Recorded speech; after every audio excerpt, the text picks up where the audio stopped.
નમસ્કાર, news at 7માં આપનું સ્વાગત છે। શરૂઆત કરીએ બુલેટિનના મુખ્ય સમાચારથી। આવતીકાલની પ્રધાનમંત્રીની મુલાકાતને લઈને ભરૂચ દહેજમાં તૈયારીઓને આખરી ઓપ। નર્મદા ઉપર નવા બંધાયેલા કેબલ બ્રિજને રોશનીનો કરાયો શણગાર। જાહેર સભા સંબોધવાની સાથે કેબલ બ્રિજ અને દહેજના ઓપાલ પ્લાન્ટનું કરશે લોકાર્પણ। અદ્યતન બસ ટર્મિનલનો પણ કરશે શિલાન્યાસ। ચોટીલા મંદિર ઉડાવી દેવા માટે કારસો રચનાર આઈએસઆઈએસના એજન્ટ્સ વસીમ અને નઈમને ચોટીલા લઈ જઈ અમદાવાદ એટીએસે કરાવ્યું રીકન્સ્ટ્રક્શન। ચોટીલાના હાઈવે પરની હોટલ તથા જલારામ મંદિરમાં એટીએસે હાથ ધરી કાર્યવાહી। અમરેલી જિલ્લાના સરપંચની હત્યા મામલે સરકારે તમામ પગલાં લીધા હોવાનું વિધાનસભા ગૃહને જણાવતા ગૃહ રાજ્યમંત્રી પ્રદીપસિંહ જાડેજા। 3 આરોપીઓ જેલમાં, અસરગ્રસ્ત પરિવારને સરકારી સહાય।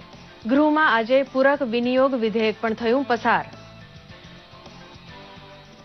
હજી 3-4 દિવસ ગરમીથી મળશે રાહત। જમ્મુ કાશ્મીર અને હિમાચલ પ્રદેશમાં અપર એર સાયક્લોનિક સર્ક્યુલેશનના કારણે ગરમીમાં નહીં થાય વધારો। આગામી દિવસોમાં વરસાદની કોઈ સંભાવના નહીં હોવાની હવામાન વિભાગની આગાહી।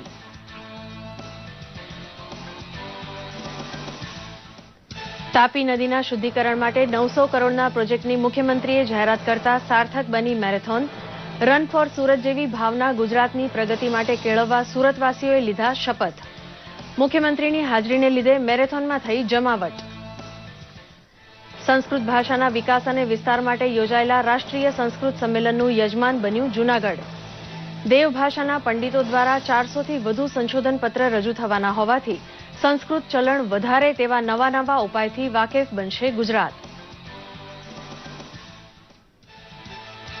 ઉત્તર પ્રદેશ અને મણિપુરમાં અંતિમ તબક્કાના મતદાન માટે પ્રચારના પડઘમ આજે સાંજે થયા શાંત। ઉત્તર પ્રદેશમાં 40 અને મણિપુરમાં 22 બેઠકો માટે બુધવારે યોજાશે મતદાન। વારાણસીના રોહનિયામાં પ્રચાર રેલીમાં પ્રધાનમંત્રીએ સપાને ગણાવી ખેડૂત વિરોધી। પૂર્વ પ્રધાનમંત્રી શાસ્ત્રીજીના પૈતૃક સ્થળની પણ લીધી મુલાકાત। દરિયાનો સક્ષમ પહેરેદાર બની 30 વર્ષ સુધી ભારતની સેવા કરનાર વિમાનવાહક યુદ્ધ જહાજ આઈએનએસ વિરાટ આજે થશે સેવાનિવૃત્ત। 1987માં નૌકાદળમાં સામેલ આ મહાકાય જહાજને મ્યુઝિયમમાં તબદીલ કરાશે।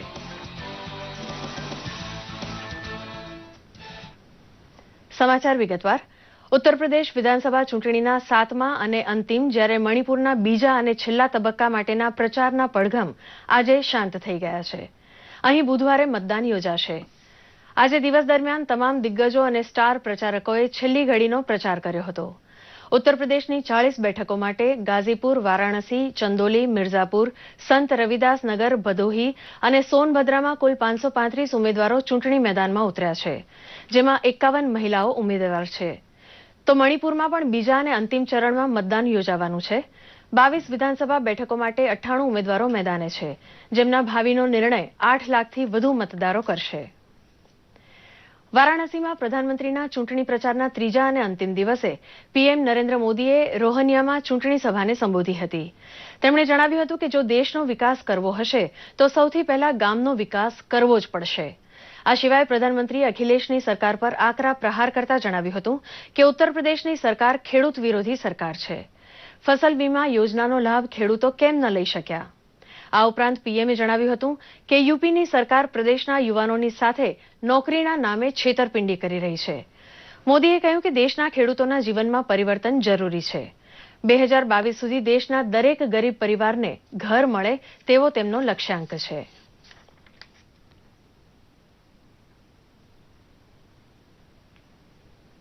વારાણસી રોકાણના ત્રીજા દિવસની શરૂઆત પ્રધાનમંત્રી મોદીએ ગઢવા ઘાટ આશ્રમની મુલાકાત સાથે કરી હતી। આશ્રમમાં પૂજા અર્ચના અને આરતી બાદ પ્રધાનમંત્રીને પ્રસાદ તરીકે રુદ્રાક્ષનો મોટો હાર પહેરાવવામાં આવ્યો હતો। ગૌશાળા પહોંચીને પ્રધાનમંત્રીએ પોતાના હાથે ગૌ માતાને ધાન્ય ભોજન તથા લીલો ચારો ખવડાવ્યો હતો। ગઢવા ઘાટ આશ્રમમાં ગુરુ શરણાનંદ સાથે તેમની પવિત્ર મુલાકાત ખૂબ સૂચક માનવામાં આવી રહી છે। પોતાના મત વિસ્તારમાં પહેલી વખત લાંબુ રોકાણ કરનાર પ્રધાનમંત્રી કાશી નગરીમાં ધર્મલાભ લેવાનું ચૂક્યા નથી।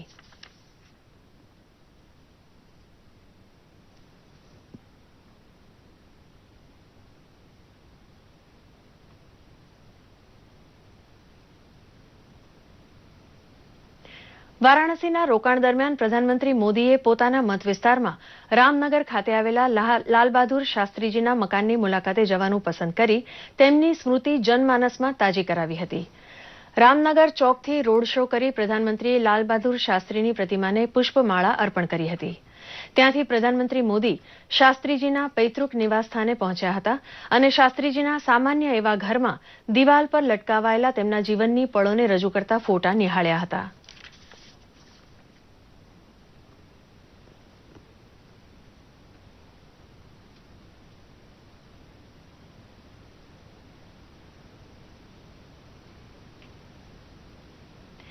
દુનિયાના સૌથી જૂના છતાં સેવારત હોય તેવા વિમાનવાહક યુદ્ધ જહાજ INS વિરાટને આજે સેવા નિવૃત્તિ આપવા માટે મુંબઈની ગોદીમાં શાનદાર કાર્યક્રમ યોજાશે.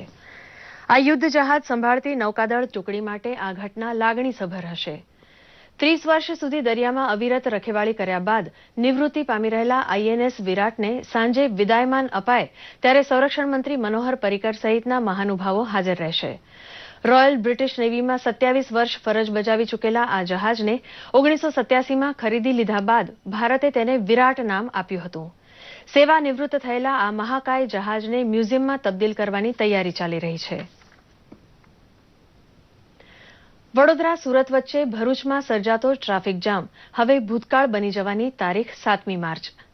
આવતીકાલે પ્રધાનમંત્રી નર્મદા પર બંધાયેલા નવીન કેબલ બ્રિજનું લોકાર્પણ કરવા સાથે દહેજ ખાતેના ઓપાલ પ્લાન્ટનું ઉદ્ઘાટન કરશે તો 92 કરોડના ખર્ચે બંધાનારા આધુનિક બસ ટર્મિનલનો શિલાન્યાસ પણ કરશે.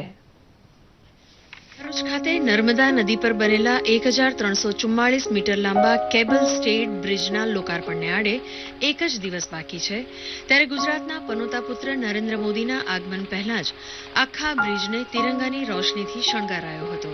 દેશના સૌથી લાંબા કેબલ સ્ટેડ બ્રિજને તિરંગાની રોશનીથી સજાવવામાં આવતા આશરે 2 થી 3 હજાર જેટલા શહેરીજનો બ્રિજની સુંદરતા નિહાળવા ઉમટી પડ્યા હતા. LED લાઇટ્સની સાથે રાષ્ટ્રધ્વજના રંગની રોશનીના કારણે બ્રિજની રોનક ઉડીને આંખે વળગતી હતી તો 3 કલરની લાઇટ્સનું પ્રતિબિંબ નદીમાં પડતું હોવાથી નર્મદા નદીની રોનક પણ 16 કળાએ ખીલી ઉઠી હતી. મારી ભરૂચની અને આપણી ભરૂચની સૌથી મોટી સમસ્યાનો અંત આવ્યો છે. 5 તારીખથી લઈને આગામી બીજા 5 દિવસ સુધી આ જે બ્રિજને ડેકોરેટ કર્યો છે એને લોકો જોવા, ભરૂચના તમામ લોકો જોવા અહીંયા ઉમટી રહ્યા છે. पब्लिक की ऐसी डिमांड है कि ये लाइटिंग अगर हमेशा के लिए रखी जाएगी तो ब्रिज की सुंदरता कायम बनी रहेगी.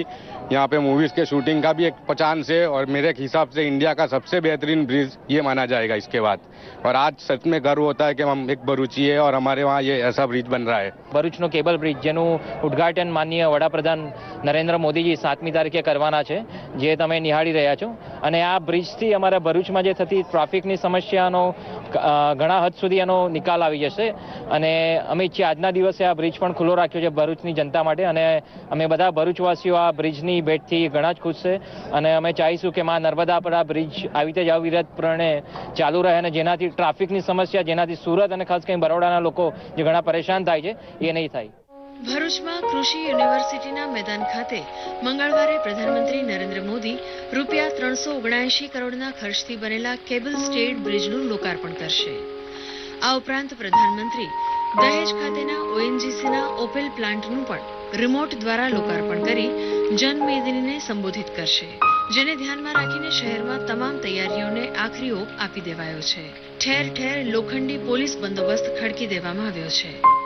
ઉલ્લેખનીય છે કે એન્જિનિયરિંગ માર્વેલ ગણાતા કેબલ સ્ટેડ બ્રિજને મંગળવારે વાહનો માટે ખુલ્લો મૂકી દેવામાં આવશે. આ બ્રિજથી મુંબઈથી આવતા જતા વાહનોની મુસાફરી સરળ અને આરામદાયક બનશે તો ઓપેલ પ્લાન્ટ કાર્યરત થતા ગુજરાતની પ્લાસ્ટિક અને પેટ્રોકેમિકલ્સ ઇન્ડસ્ટ્રીને મોટો ફાયદો થશે. દૂરદર્શન સમાચાર માટે ભરૂચથી ભરત ચુડાસમાનો અહેવાલ. પીએમ મોદી દ્વારા નર્મદા નદી પરના કેબલ બ્રિજના ઉદ્ઘાટન માટેની અંતિમ તૈયારીઓ માટેની વધુ માહિતી મેળવીએ અમારા સંવાદદાતા ભરત ચુડાસમા પાસેથી. ભરતભાઈ, આવતીકાલના કાર્યક્રમ અંગે વધારે વિગતો આપશો? આવતીકાલના રોજ પ્રધાનમંત્રી નરેન્દ્રભાઈ મોદી ભરૂચ ખાતે ઓપાલ કંપનીનું એક લોકાર્પણ કરશે. ભરૂચના દહેજ ખાતે 27,000 કરોડની લાગતથી બનેલી આ કંપની પેટ્રોકેમિકલ્સ અને પ્લાસ્ટિક ઇન્ડસ્ટ્રીઝને ગુજરાતની ફાયદો અપાવશે ત્યારે સૌથી મોટી વર્લ્ડની સૌથી મોટી બીજી કંપની છે આ ઓપાલ, અને દેશ એશિયાની પહેલા નંબરની કંપની છે. ત્યારે ભરૂચ ખાતે પણ સરદાર બ્રિજ ખાતે બાજુમાં જ એક નવો પુલ બનાવવામાં આવ્યો છે, અને આ કેબલ બ્રિજ આવતીકાલે ખુલ્લો મુકાશે, જે 450 કરોડની લાગતથી બન્યો છે. અને આવતીકાલના રોજથી જ ભરૂચ જિલ્લાની અને ગુજરાત રાજ્યની ટ્રાફિક સમસ્યાનો મહદ અંશે અંત આવશે. જી ફાલ્ગુની.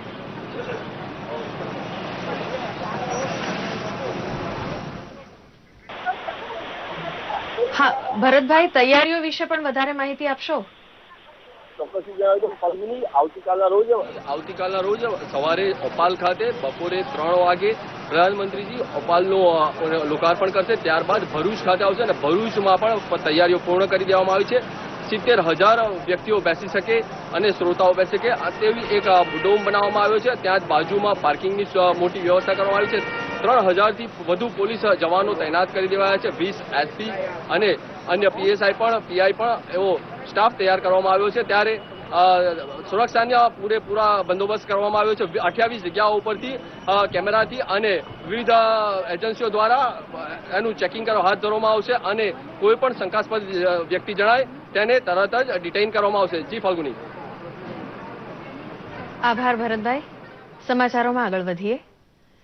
ગુજરાત પ્રવાસના પ્રથમ દિવસે પ્રધાનમંત્રી નરેન્દ્ર મોદી ભરૂચના દહેજ ખાતે આવેલા ઓપાલ પ્લાન્ટનું પણ ઉદ્ઘાટન કરશે. 30,000 કરોડ રૂપિયાના ખર્ચે ઉભો કરાયેલો આ પ્લાન્ટ દક્ષિણ એશિયાનું સૌથી મોટું પેટ્રોકેમિકલ કોમ્પ્લેક્સ છે, જે ONGC, ગેલ અને GSPCની જોઈન્ટ કંપની છે. આ પેટ્રોકેમિકલ્સ દ્વારા હજારો લોકોને રોજગારી મળશે. સાથે સાથે હાઉસિંગ, ઇન્ફ્રાસ્ટ્રક્ચર, પેકેજિંગ, ઇરિગેશન તેમજ એગ્રીકલ્ચર જેવા તમામ ઉદ્યોગોમાં પોલિમર્સનો ઉપયોગ થતો હોવાથી રોકાણની પણ ઘણી તકો ઊભી થશે. દેશમાં પોલિમર્સનું ઉત્પાદન થવાથી આયાતમાં ઘટાડો થશે અને પોલિમર્સ ઉદ્યોગને પણ વેગ મળશે. આ અંગે અમારા સંવાદદાતા અરુણ શર્માએ ઓપાલ પ્લાન્ટના MD અવિનાશ જોશી સાથે ખાસ વાતચીત કરી હતી.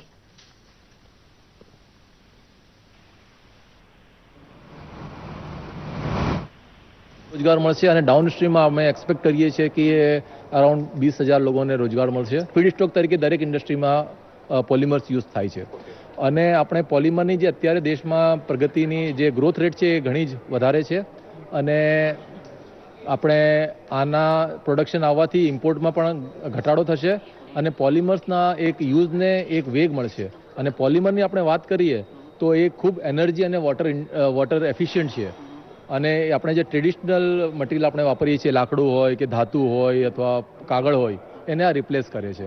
તો એ હિસાબે આપણે લાર્જર પર્સ્પેક્ટિવમાં જોઈએ તો આ એક ખૂબ જ મોટી મુહિમ છે.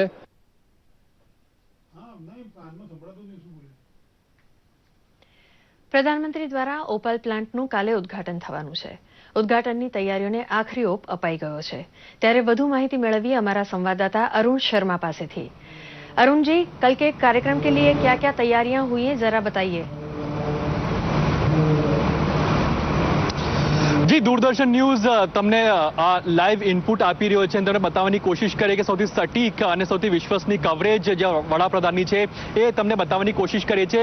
2 દિવસ 7મી અને 8મી તારીખ બહુ જ ઇમ્પોર્ટન્ટ રહેવાની છે વડાપ્રધાન માટે. 7મીની વાત કરીએ તો 2 સેક્ટર્સ ઉપર ખાસ ફોકસ હશે. એક છે ઓઇલ એન્ડ ગેસ સેક્ટર અને બીજું છે રોડ અને ટ્રાન્સપોર્ટ સેક્ટર, જેની વાત મારા કોલીગ ભરતભાઈ હમણાં કરી રહ્યા હતા. ઓઇલ એન્ડ ગેસ સેક્ટરની વાત કરીએ તો એક મેગા પેટ્રોકેમિકલ પ્રોજેક્ટ જે કોમ્પ્લેક્સ છે એનું ઉદ્ઘાટન અહીંયા કરશે પ્રધાનમંત્રી નરેન્દ્ર મોદી.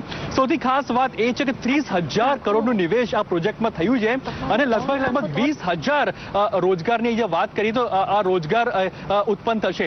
તો મોટાભાગની જો વાત કરીએ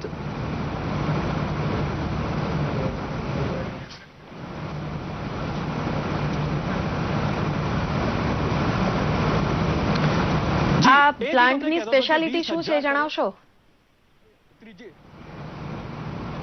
અરુણજી?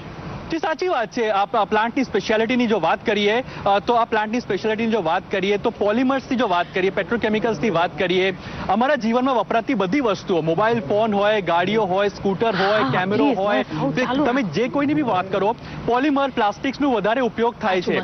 અને આ ઉપયોગની જો વાત કરીએ અમે લોકો તો આ પોલિમર્સનું જો અહીંયા જે નિર્માણ થશે આ પેટ્રોકેમિકલ પ્લાન્ટમાં, જે ઓપલ કહેવાય છે, ONGC પેટ્રોકેમિકલ્સ લિમિટેડની જો વાત કરીએ તો આ જે પોલિમર્સ છે એનું અહીંયા નિર્માણ થશે, અહીંયા જે આપણે ઇમ્પોર્ટ કરી છે મોટાભાગની વસ્તુઓ ઇમ્પોર્ટ અમારું ઘટાશે. એક એનાલિસિસની વાત કરી છે, લગભગ ભારતમાં એવરેજ એક વ્યક્તિ છે 10 કિલો પોલિમરનું વપરાશ કરે છે, પણ વેસ્ટર્ન કન્ટ્રીઝની વાત કરીએ, યુરોપની વાત કરીએ, યુએસની વાત કરીએ, ત્યાં 32 કિલો છે કે પ્રતિ વ્યક્તિ જે કન્ઝમ્પશન છે પોલિમર્સનું એ 32 કિલોની આસપાસ છે. તો એટલા માટે જો ડિમાન્ડ છે બહુ વધારે છે ભારતમાં જો પોલિમર્સની વાત કરીએ, અને એની ઉપર ખાસ ફોકસ છે. વડાપ્રધાને જે મેક ઇન ઇન્ડિયા કેમ્પેનની વાત કરીએ, સ્કિલ ઇન્ડિયા કેમ્પેનની વાત કરીએ, મેન્યુફેક્ચરિંગ સેક્ટરને અગર સ્ટ્રેન્થન કરવાની જો વાત કરીએ આપણે લોકો, તો એમાં પોલિમર્સનું બહુ મોટું યોગદાન રહેવાનું છે, પેટ્રોકેમિકલ સેક્ટરનું બહુ મોટું યોગદાન રહેવાનું છે, અને એની કારણે ખાસ ફોકસ પેટ્રોકેમિકલ સેક્ટર ઉપર વડાપ્રધાનનું રહેશે. ખૂબ ખૂબ આભાર અરુણજી. સમાચારોમાં આગળ વધીએ. ગુજરાતમાંથી ઝડપાયેલા આઈએસઆઈએસના એજન્ટ નઈમ અને વસીમને અમદાવાદની એટીએસની ટીમે ચોટીલા ખાતે લાવી રીકન્સ્ટ્રક્શન કરાવ્યું હતું. નેશનલ હાઈવેની હોટલ તેમજ ચોટીલાના પ્રખ્યાત જલારામ મંદિર ખાતે સમગ્ર ઘટનાનું રીકન્સ્ટ્રક્શન કરવામાં આવ્યું હતું. મહત્વનું છે કે ઝડપાયેલા એજન્ટ જાતે જ બોમ્બ બનાવીને યાત્રાધામ ચોટીલામાં હુમલો કરવાની ફિરાકમાં હતા. ત્રાસવાદી હુમલો કરવા માટે બંને એજન્ટોએ જ્યાંથી બેટરી, ફટાકડા, ચાકુ અને અન્ય ચીજો ખરીદી હતી તે લોકોના નિવેદનો પણ લેવાયા છે. ત્યારે એટીએસના રીકન્સ્ટ્રક્શન દ્વારા કેસમાં નવા ખુલાસા થાય તેવું માનવામાં આવી રહ્યું છે. હજી 3-4 દિવસ લોકોને ગરમીમાં રાહત મળશે. હાલ ગરમીમાં વધારો નહીં થાય તેવું હવામાન વિભાગનું માનવું છે. અમદાવાદમાં હવામાન વિભાગના ડાયરેક્ટર જયંતા સરકારે જણાવ્યું હતું કે જમ્મુ કાશ્મીર અને હિમાચલ પ્રદેશમાં સર્જાયેલા અપર એર સાયક્લોનિક સર્ક્યુલેશનના કારણે ગરમીમાં વધારો નહીં થાય. તાપમાન 34 થી 35 ડિગ્રી જેટલું રહેશે, જેથી લોકોને ગરમીમાં રાહત મળશે. તેમજ ગુજરાતમાં આગામી સમયમાં વરસાદની કોઈ શક્યતા નથી.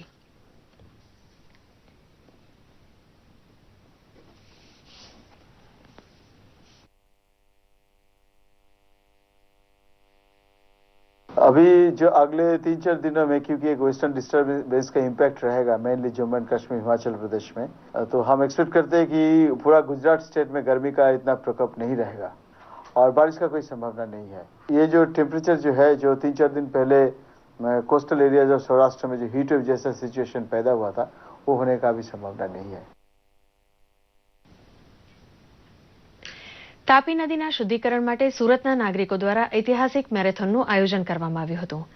રન ફોર તાપી 2017ના નામે યોજાયેલી આ નાઇટ મેરેથોનનો મુખ્યમંત્રી વિજયભાઈ રૂપાણીએ ફ્લેગ ઓફ કરાવી પ્રારંભ કરાવ્યો હતો, જેમાં હજારોની સંખ્યામાં દોડવીરોએ ભાગ લીધો હતો. સ્પર્ધકોનો ઉત્સાહ વધારવા માટે પ્રથમ બ્લેડ રનર અને 1999ના કારગિલ યુદ્ધના હીરો મેજર ડીપી સિંહ પણ ખાસ ઉપસ્થિત રહ્યા હતા. સાથે જ નેશનલ મેરેથોનના સ્પર્ધક પ્રીતિ ખુરાના અને ડોક્ટર પ્રણવ દેસાઈ સહિતના મહાનુભાવો પણ ઉપસ્થિત રહ્યા હતા.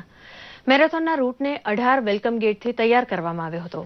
સાથે સાથે કેશલેસ જાગૃતિ અંગેના કાર્યક્રમ પણ યોજાયા હતા. મુખ્યમંત્રીએ આ પ્રસંગે નેશનલ રિવર કન્ઝર્વેશન યોજના હેઠળના ₹900 કરોડના ખર્ચે કરવામાં આવનાર તાપી શુદ્ધિકરણ પ્રોજેક્ટની જાહેરાત પણ કરી હતી.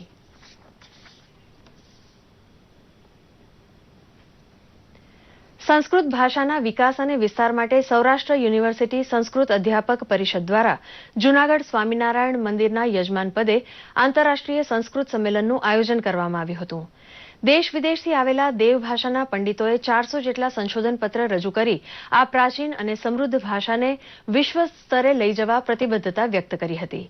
કેનેડાથી આવેલા યુધિષ્ઠિર શર્માએ જણાવ્યું હતું કે સંસ્કૃતને માત્ર મંદિરમાં પૂજા કરતા ભૂદેવો કે જ્યોતિષ શાસ્ત્ર પૂરતી સીમિત ન રાખતા સર્વ લોકો સુધી આ ભાષા પહોંચે તે માટે પ્રયત્નશીલ રહેવું જોઈએ. દેશની અલગ અલગ યુનિવર્સિટીના કુલપતિઓ અને જાપાન, શ્રીલંકા, મ્યાનમાર, કેનેડા સહિતના દેશોના સંસ્કૃત આચાર્યો આ સંમેલનમાં હાજર રહ્યા હતા.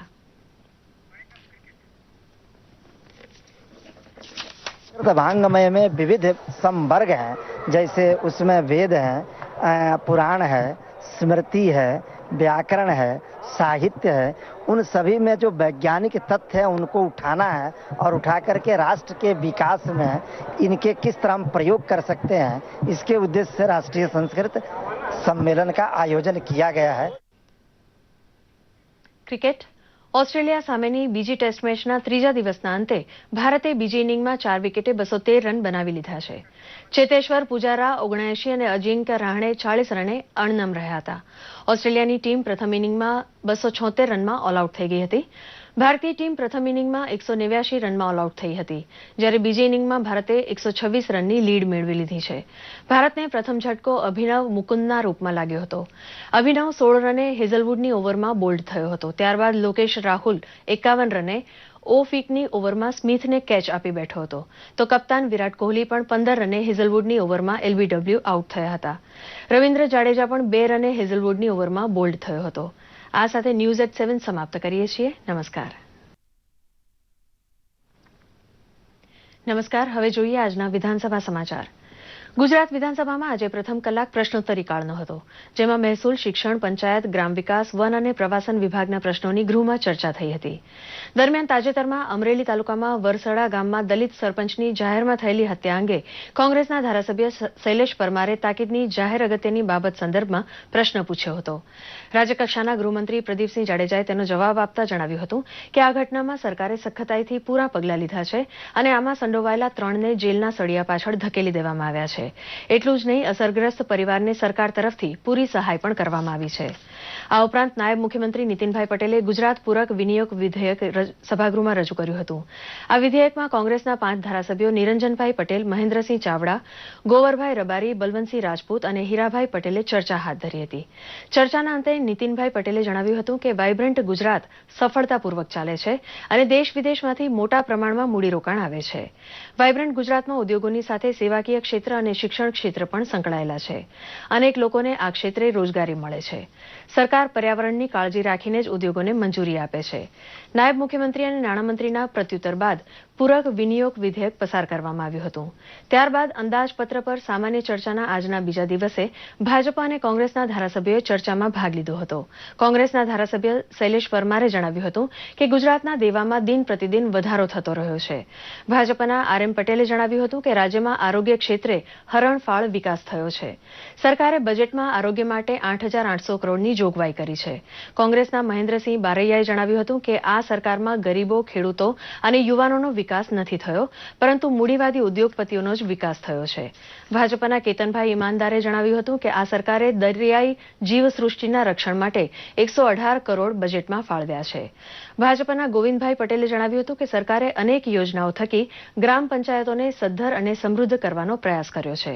કોંગ્રેસના કામિનીબેન રાઠોડે જણાવ્યું હતું કે રાજ્ય સરકારનું બજેટ મૃગજળ સમાન છે. ભાજપના જગદીશભાઈ પંચાલે જણાવ્યું હતું કે ગુજરાતની સરકારે સામાજિક અને શૈક્ષણિક રીતે પછાત વર્ગના વિકાસ માટે બજેટમાં નાણાકીય ફાળવણી કરી છે. ભાજપના વીંછિયાભાઈ ભુરિયાભાઈ, ભૂષણ ભટ્ટ તથા ઈશ્વરભાઈ પરમાર, જ્યારે કોંગ્રેસના કરમશીભાઈ પટેલે પણ ચર્ચામાં ભાગ લીધો હતો. આ સાથે આ વિધાનસભા સમાચાર સમાપ્ત કરીએ છીએ. નમસ્કાર.